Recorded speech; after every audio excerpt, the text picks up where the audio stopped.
Jeff Mostyn, welcome to the Sports Agents. Good to see you. Gabby, what an honour and a privilege it is for me to be with you today. Oh, well, we're just thrilled that you've come in to have a chat with us because I've read your book and a lot of people will know your story, but a lot of people won't actually, because it feels like, you know, Bournemouth's rise and arrival in the Premier League, for a lot of people who don't get kind of involved in league football, you know, and they just watch the Premier League, they won't know necessarily the kind of the travails and how close Bournemouth came to not being the team that currently sits fourth in the Premier League, which must make you smile. Well, literally, I can't.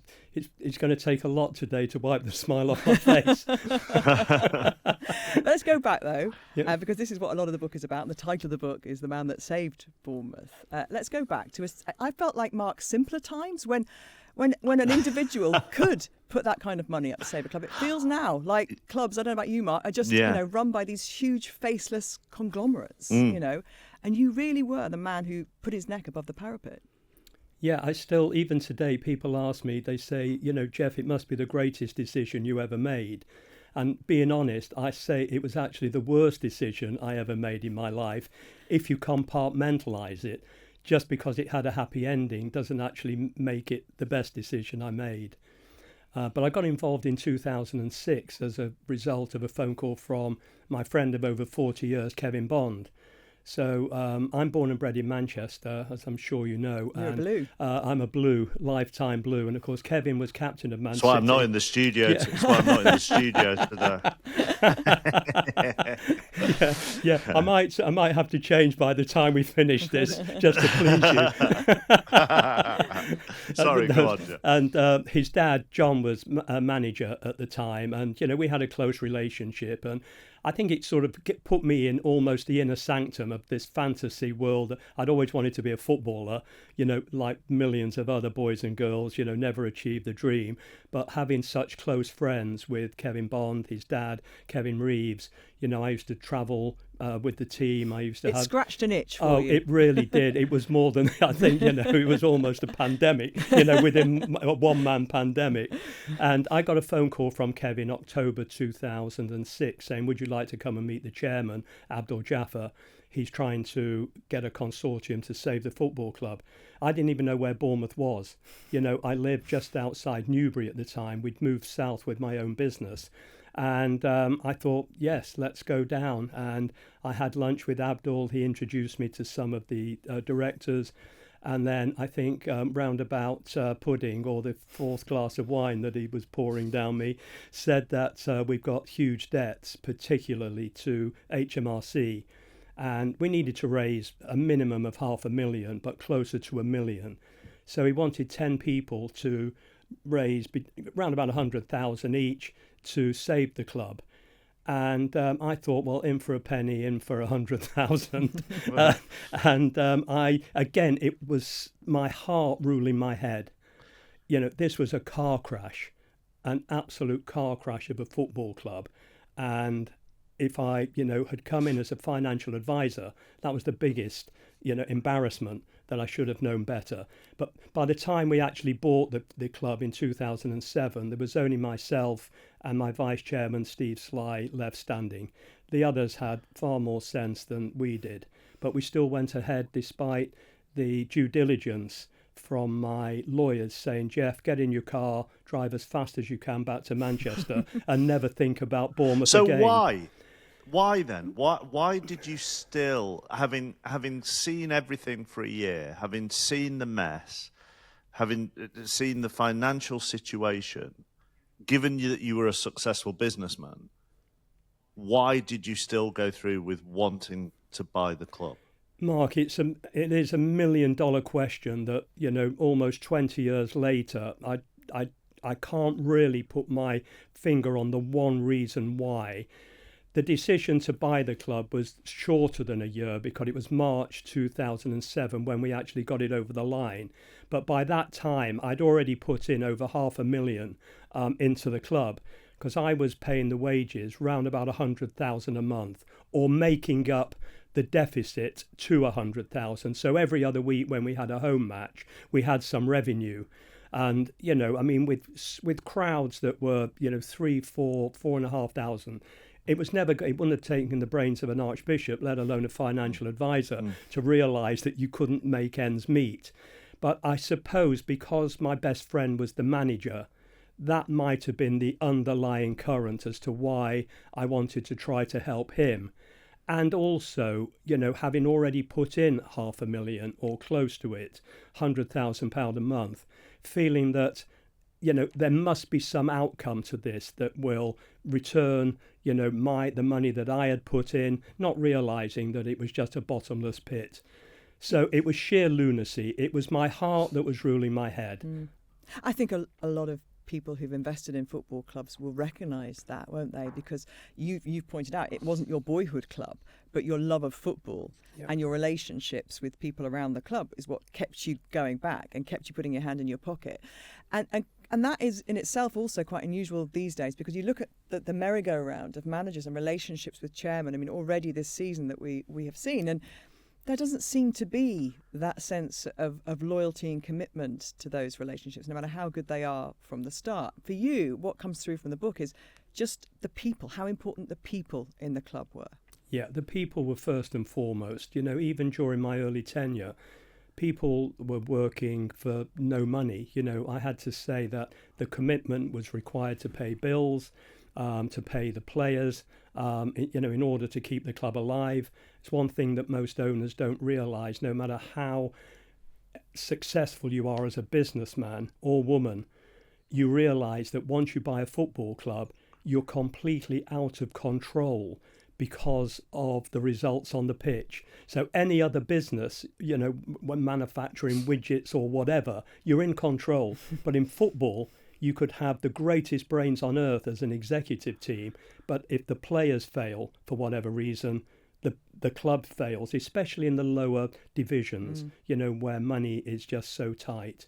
But I just felt I am literally such a loyal person to, whatever I get involved in, and I wanted and I was determined by hook or by crook to save the football club and the people who had dedicated their working lives to work for AFC Bournemouth. Do you, because you aren't in control, because you are in the hands of what your players do and your coaching staff do, does that lead you to do things differently when you own and run a football club that you would do in your day-to-day business? Because the number of times over the years that myself and Gabby will have had the conversations, what happens to these business people when they go and take over a football club? They appear to go mad. Everything that they do to be successful appears to go out the window. But is that the reason? Oh, because you aren't in control? Mark, I love honestly, thank you for that compliment. Yeah. Yeah, but honestly, you've recognised it straight away. It is, I think I alluded to it earlier, it's sheer lunacy. You just go into this because you're a supporter. And I suppose if you shook off that title of a supporter, you could put a sheepskin noseband and a pair of blinkers on, metaphorically speaking, and think, now I need to get my business acumen and surround myself with people who maybe are not supporters, and we run it like a business. And I like to think with AFC Bournemouth, even in the early days, we were trying to run it like a business. But what we recognised straight away, because there was only Steve and myself left, that our energy was devoted to try to bring in outside investment. So that was my challenge, that I was confident we could save the football club, but in order to do so, we needed some outside investment into the football club to actually help us not only cover the debt, but also try to make headway and create stability. I remember my first interview that I did, walking around the stadium, full of smiles, full of confidence, full of hair, and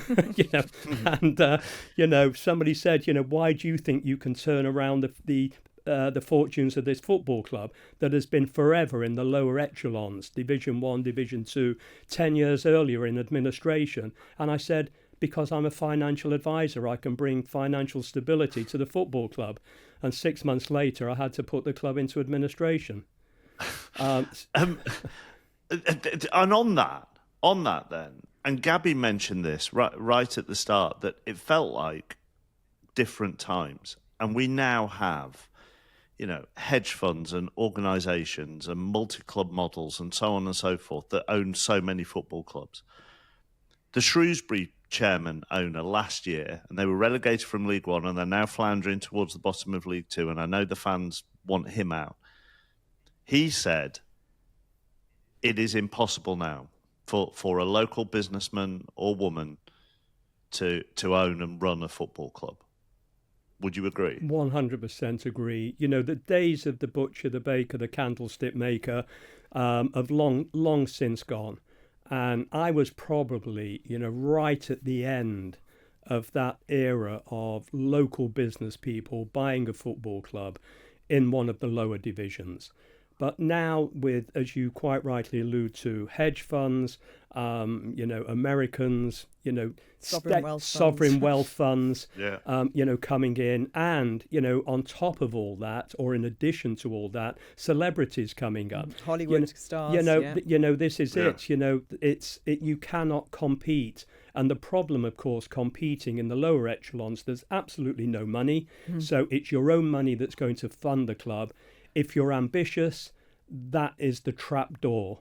You have to monetize it in a different way, as Wrexham are doing. You create a behemoth of a TV show that is then generating interest. But there are only so many that can do that, aren't there? Yeah. It's so though if those days are gone, it feels like a disconnect, doesn't it, from the communities and the clubs to a certain extent. In the clever ones, I point to Wrexham, have made the community the centre of the whole kind of piece, if you like. And I know you were very careful and very cute to do that with Bournemouth as well, and made sure that Bournemouth was at the centre of all your plans. The area was. It's interesting when you look at the bigger clubs, and maybe they don't really care so much about that because the numbers are so huge, aren't they? That it's not that important to them because they know the fans will keep coming. Exactly. And you look at the capital clubs, where you have a cosmopolitan group of supporters, people flying in from all over the world. But you look, and then local clubs just cannot compete. Even local clubs in London, are suffering on the periphery of the huge income that is generated in the capital, on a global basis. And of course, the pressure when you get to the Championship is incredible. That you are literally a stone's throw from the promised land that will bring you, the riches that you've often, the only time that you've ever had a sniff of riches were if you were lucky enough to get to the third round of the FA Cup and you drew one of the glamorous clubs. That could keep you alive for a season or 2 seasons. But I think those days are long since gone, and I can see now issues in the lower divisions, economic disasters, and without even at that level, you have to be very wealthy to keep a club afloat. And all credit to those owners that are still doing it today for the love of their supporters. And it was, Gabby, it's very kind of you to say, it was my love for my supporters. And I still call them my supporters, even though, they're now Bill's and Jim's, supporters. But my love and my relationship with the fans and the players and the staff will never change. They are still and always will be my family. And it was that love and that commitment, determination to do well for them that kept me going. And of course, a little bit of luck on the way with the people that I met. Well, when you were in the Championship, well, hang on, I'll come on to that in a second because you mentioned luck. So you we've talked about your background. When you're running a football club, did you get lucky with some of your appointments, or did you have someone who, I'm not saying you didn't know the game, Jeff, but in the same way that I don't know the intricacies and ins and outs of football. You always need advice. Did you have someone as your right hand man or woman, or did you get lucky? I think I got lucky, Mark, when we met Maxim Demin, because he changed the fortunes of the football club. And I've always been honest whenever I've been giving any interviews or any public presentations, to acknowledge that without Maxim, we probably wouldn't be having this conversation today, because it was his wealth and his vision that took the club to a different level. So, I'd like to, lavish my praise on him. And by that stage, of course, we had developed an executive team and a managerial team that became the inner sanctum. So, the advice that I needed was, ironically, not on the pitch, because, Eddie Howe, Jason Tindall, we had this incredible relationship over a decade, which is now unheard of. Now if you're a manager for 10 minutes, you can consider yourself a lucky individual. We were together. I first met Eddie in 2006 when he was working with Kevin. But Maxim, brought in, we had a chief executive at the time, Neil Blake. We had an amazing executive team. So we were running the football club as a business. And the one thing I've actually said in the book that I've always been proud of is that we somehow developed 2 dressing rooms. We had Eddie's dressing room downstairs and we had our dressing room upstairs, but we had one common heartbeat that joined the 2 together. And our strapline, together anything is possible. Unlike most strap lines that are commercially driven, this was the heartbeat of the club. And even to this day, I can't think of a club, and this is almost sort of self-acclaim on behalf of the executive and all the staff at the football club, from the person that greets people at the car park, right through to our board of directors and executive and management team. We think about the team, we think about the people, and we think about what is best for the football club. So I think we were running a football club in every sense in a proper manner post Maxim arriving. Okay, so you're doing everything correctly. You've got all these great people. You're working as a team, as an exec, and you're working and your dressing room is and your manager is doing a phenomenal job. You're in the Championship. You've talked about that one step away from the Premier League. Did you gamble? We didn't gamble. And just for the avoidance of doubt, because when we got into the Championship, there was a breach of financial fair play, very much like profit and sustainability. But the caveat of that is the rules changed the year that we were actually promoted to provide a greater amount of ownership investment, which kicked in the following season. So our breach was, it was ridiculous having a season with 2 sets of rules.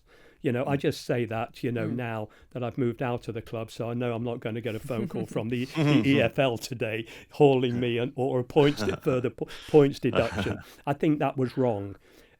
We just, wanted every single year, it was about retaining our position.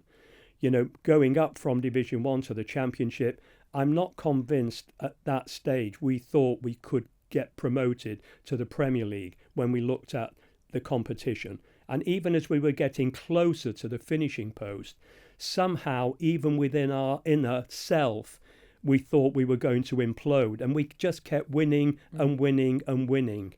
And bearing in mind, the first year we were promoted to the Championship, we finished 10th, which was absolutely remarkable because we still had some of the players that were playing for us in Division 2 that came to Division 1 and then to the Championship. So with Maxim, it was almost baby steps.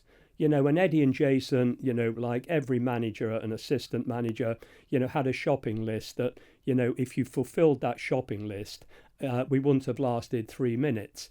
They didn't want to sell players. They only wanted to buy players. It's like going into Hamleys. I've got, can I have one of those, Daddy? No, you've got 7. I know, but I haven't got one that colour. So, it was just a shopping list, but it worked. And I think that what worked more than the investment was the solidarity, the siege mentality, and the camaraderie that we had brought with us from minus 17 points in Division 2 right through to the Championship. The same hardcore of players that played for each other. And why invest in people if we didn't think they could improve the team? which is a really disciplined way to go about it. We see clubs just go for it, don't we, and then implode and then drop down the divisions afterwards. They've had that parachute payment, but then can never get themselves back. So your strategy when you go up to the Premier League is so interesting. How can you consolidate? Must be the first thought that you have when you go up. And how do you stay loyal to this group of players? Do you stay loyal to the manager? Look at the conversations that surrounded Leeds United with Daniel Farke at the end of last season. Almost like it was an inevitability that somehow they'd move on to somebody else. And that must be, that's such a confusing way to live your professional life. If you're the manager, if you're the players, where do I stand? You've talked so much about, I'd say, old-fashioned principles and values, which are to be admired, that seem to be very rare now in terms of the churn to get results in the Premier League. Let's talk about relationships then that you have, and how. I mean, you look at Newcastle now with Eddie Howe and Jason. Obviously, that's been going now 4 years. That relationship looks very solid, doesn't it? Which probably doesn't surprise you because of your relationship with that pair.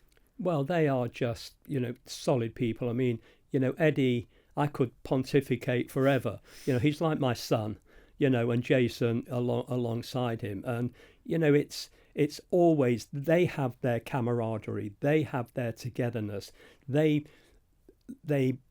feed off each other, and Eddie, contrary, to his looks, he's like blessed, he's like a film star, he's an amazing manager, but he can be the baby-faced assassin, like all managers. But, he is, again, committed to his staff, to his players.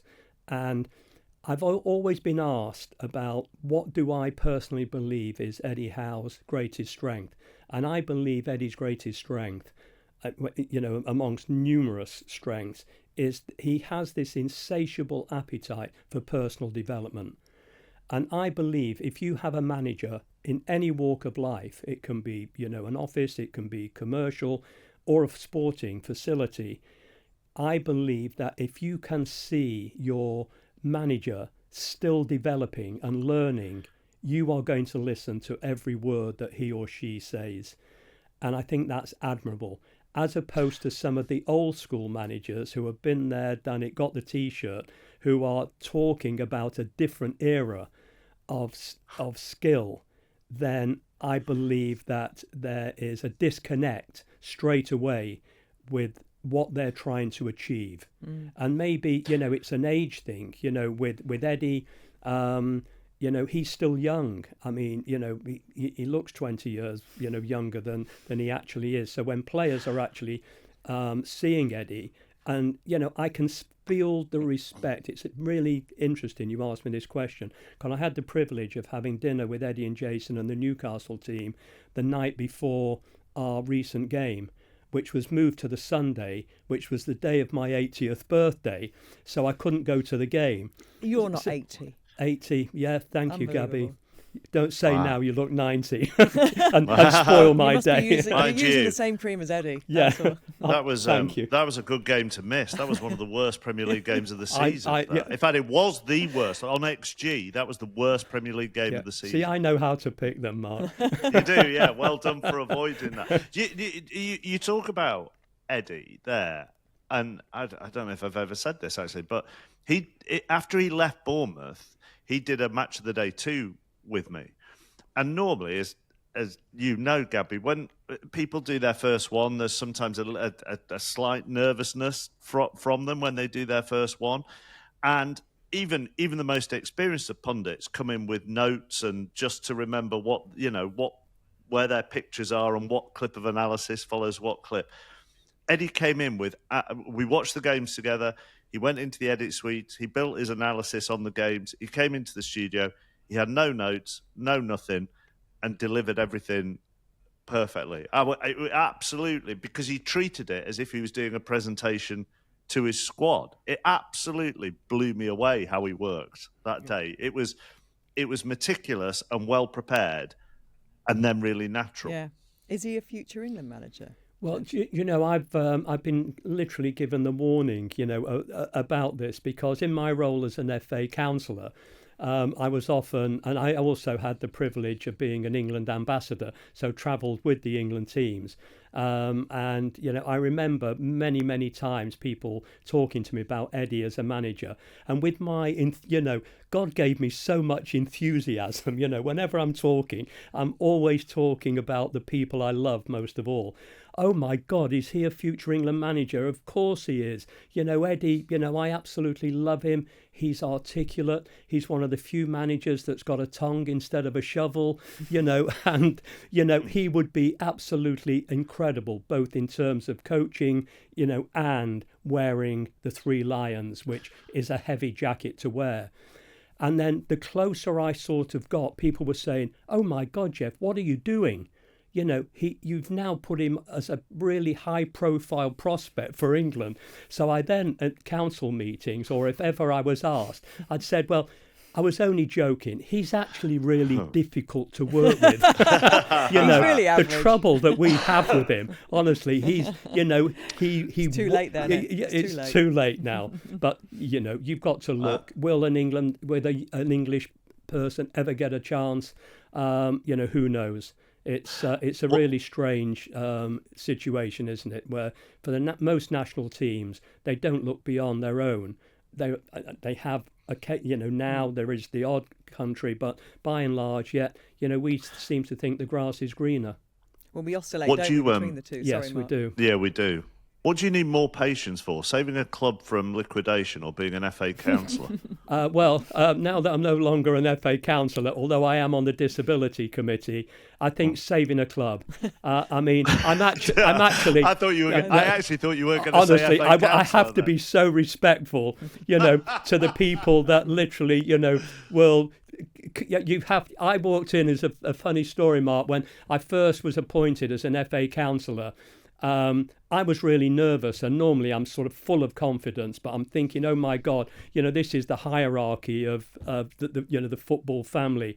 And I walked into the council chamber, at Wembley with a guy called Neil Hope, who represented the armed forces. And Neil said, you've got nothing to worry about, Jeff, honestly. You're going to walk in there. You're going to actually rock this place with your personality and enthusiasm. And he said, besides that, you'll be the youngest in there. Well, I was about 70 at the time. and instead of having a conversation with people, I used to bring a mirror out and see if it steamed up, It's on slightly kind of drier issues, I guess, and but nonetheless, kind of important.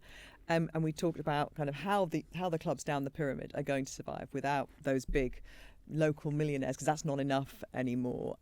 Will the regulator, do you think? And you've kind of gamekeeper and poacher both, I guess, in this situation. You've seen both sides. Will the regulator be the thing that helps? Will that sustain more clubs? Gabby, I'm not certain because, I've not been in the inner sanctum for the last 18 months. I'm not quite certain where they fit in and what powers they're going to have. Interestingly enough, I've always felt that it was quite alien to FIFA rules that any government should have any interference, especially the governing body, of its national sport. So that, to me, was already a conflict.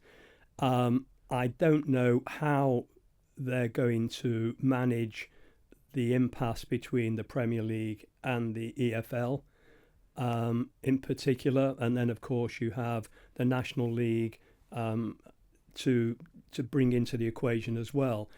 Should there be a greater distribution of wealth? I can only answer that by saying that I remember doing an interview when we were in the Championship talking about the pyramid as opposed to the franchise in America. And I've always said what I love most of all is the pyramid, because it gives clubs like AFC Bournemouth the opportunity to reach the promised land. The year we were promoted, I was in New York and I was actually being interviewed, and they said, Jeff, they referred back. I always forget people remember what you've said, unfortunately. And I was asked what I think about the pyramid now. And I said, come on, it has to be the franchise all the time, because you can't be relegated. And I think that is always going to be the problem. How are you going to get businesses? And people have to remember, people call them football clubs. People call AFC Bournemouth a football club. I always try to remind people it's actually a business first and foremost, and we happen to be in the business of playing football. So it is different to any other industry where you have somebody that has come in as an independent regulator with a possibility of telling Premier League clubs they have to give a greater contribution of their own business to somebody else. And then not only do they have to give them some extra money to fund them, but they then become a competitor. So I'm not quite sure how it's going to reach. You know as well as I do, and I know there's always questions that are sensitive in any interview. I just think it's going to be very, very difficult to convince Premier League clubs with their huge expense as well, because the relevance is not how much they're earning, it's how much that's left and how much they can spend with profit and sustainability to give some of that to the football family, more than what they're giving at the moment, which is a huge chunk. It's over $1 billion. My other thing with it, Jeff, is the clubs who are in trouble, like real trouble, and it was Morecambe until very recently. It is still Sheffield Wednesday. There have been plenty of others in the past. If owners are not willing to sell, then I don't understand, unless a football regulator has the power to force the sale of a football club, I don't understand how they will protect clubs who are in trouble. Now, maybe I'm just being thick and naive. I don't know. But let's say you'd bought Bournemouth and 3 years later, players and staff weren't being paid and you were still towards the bottom of League Two, but you had invested some money in there, as you've said. You wouldn't let a regulator force you out, would you? No. I don't understand how that can happen. I think it should happen, but I don't understand how an owner can be forced out if they don't want to sell legally. No, but Mark, I would agree with everything that you've said there. I actually agree that there should be some form of regulation, to stop somebody, effectively, killing a football club with over 100 years history, and the players, the staff, the whole community, would be ruined for what reason. I do not understand that the value of that football club is lowering every single day. So what is the final gain? And I can say this from my heart and from experience, that when I first met Maxim Demin in 2011, I was introduced to him as somebody who wanted to invest in the football club, and I thought, oh my God, have I just won the lottery? It was about the football club. The decision I made to sell to Maxim, and it took about a year because, if you recall, I'd already sold the club to two people who defaulted, and we got the shares back by default and then took over the football club again. It was like the club that, it was like the gift that kept giving. I couldn't get rid of it. And then suddenly, being introduced to Maxim, who, was one of the most honourable people I've ever met in my football life, because totally different. I trusted everybody. Having come from a financial services background, my two partners could put a cheque in front of me and I'd sign it. And I brought the same philosophy into football, not realising that, I was walking around the world with my trousers around my ankles, being taken advantage of as the most gullible person God's put on the planet, because it was a ruthless business. But I sold to Maxim because I knew that he could take the football club to a level that I could never take it to, as well as consolidating the club in its present position. So I know what the right honourable thing to do. And most certainly the owner of Sheffield Wednesday, who I've never met, and it's probably wrong for me to say, but I believe if everything I read is true, then that sale should be made at the earliest possibility to save a football club with one of the sort of greatest histories in English football, and for the saviour of the town, the players, the staff, and everybody associated with that football club. I hope that we find an owner that is honourable and treats Sheffield Wednesday with the respect it deserves. One more question for you before we let you go. Can you sign this cheque? Yeah. Mark, I said I trust most people. He's a very good judge of character. So Gareth Southgate writes a lovely tribute to you in the book. I'm sure you've had many conversations with him, and we've referred to the England job, actually, not directly to him. Should he be the next Manchester United manager? Well, I'm an amazing, fan of Sir Gareth. You're saying this with a Manchester City hat on, by the way. Yes, he should be the. Read into this what you want. He should definitely be the new Manchester United manager. No, it would be unfair again for me to say what is right or wrong in Manchester United's eyes. If that position became vacant, would he be suitable, do you think? I think that he's an extremely good coach. I just think that I'm not quite sure who the right person is for the Manchester United job. I could safely say, probably the other 19 clubs in the division, but because of the instability in the club over recent years, it's very, very difficult, for me. I think the owners, are the right people to make that decision.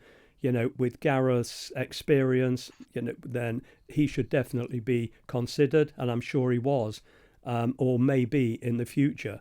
But I think that they need to make the right decision to get the right manager. And who's to say that it's not Amarin, to come through in the end? There's always light at the end of the tunnel, but we know that ambition overrules common sense, as it did with me when I first bought AFC Bournemouth. And everybody now, Manchester United in particular, one of the world's leading clubs, you have to get back to the days of the glory days and stability. And I don't personally think changing the manager as frequently as clubs do, not in particular Manchester United, guarantees success. What it guarantees is every time a manager comes in, they have their own choice of players they want to bring in at a transfer window, so that expense goes through the roof. You change the manager, the next thing that happens is they don't like the players the previous manager brought in, and that adds a great loss. So I don't think it creates stability on the balance sheet, and I don't believe it creates stability on the pitch. That was a diplomatic answer. Fascinating to talk to you. Yeah, I know. I mean, Thanks, Gabby. That was a big compliment. Yeah, I'm glad it was, because I could have come in at several times with my thoughts on the owners, but I managed not to. Jeff's book, The Chairman, The Man Who Saved AFC Bournemouth, is out on October the 30th. Thanks for coming in, Jeff. Lovely to see you. Thank you. What an absolute honour to be with you both today, and thank you so much for having me. Thank you. The Sports Agents with Gabby Logan and Mark Chapman.